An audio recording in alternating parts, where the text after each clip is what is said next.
Fala, galerinha do meu canal da eletrônica, tô ligado. Olha aí, galera, mais um presentinho aí da nossa eletrônica, tô ligado, né? E o cliente, galera, nos deu esse som da Sony. E pense numa porrada de som, viu? Ele quando trouxe aqui, galera, a nossa eletrônica, pediu para mim fazer um concerto, né? E aí ele disse que não queria mais esse som. Aí não estava ligando, né? Quando pressionava aqui o botãozinho, não ligava, desligava na hora. Aí eu comecei a desmontar aqui, galera, para ir logo para sucata, né? Na hora que chega equipamentos assim que o cliente não quer mais, eu já distribuo para sucata. Aí, quando o cliente não quer, aí as peças fica aqui na eletrônica e algumas outras vão pro lixo, né? E ao começar a desmontar aqui, galera, esse som, veja aí o que tem dentro do som, né? Ficou muito. Comecei a desmontar aqui, tirei a bandeja. Tá aqui a bandejazinha dele, ó. Bandejazinha dos 3 CD, galera.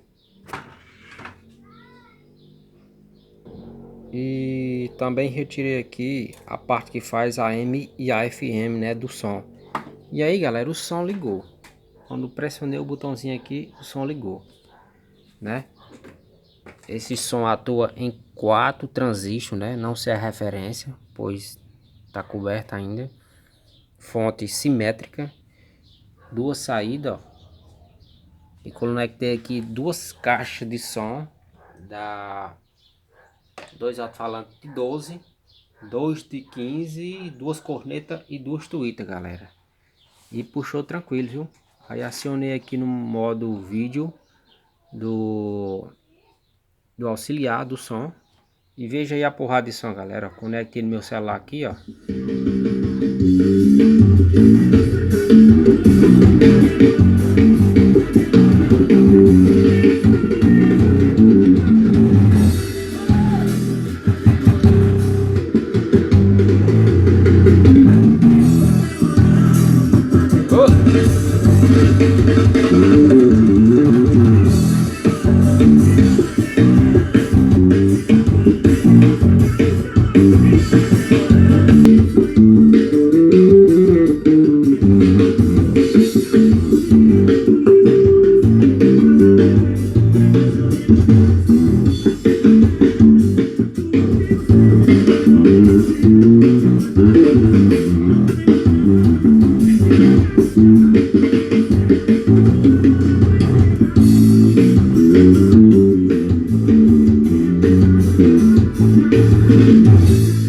Pois valeu a todos aí, galera, do meu canal. Compartilha, comenta, se inscreva, deixa seu like, galera. É muito importante para o nosso canal, viu?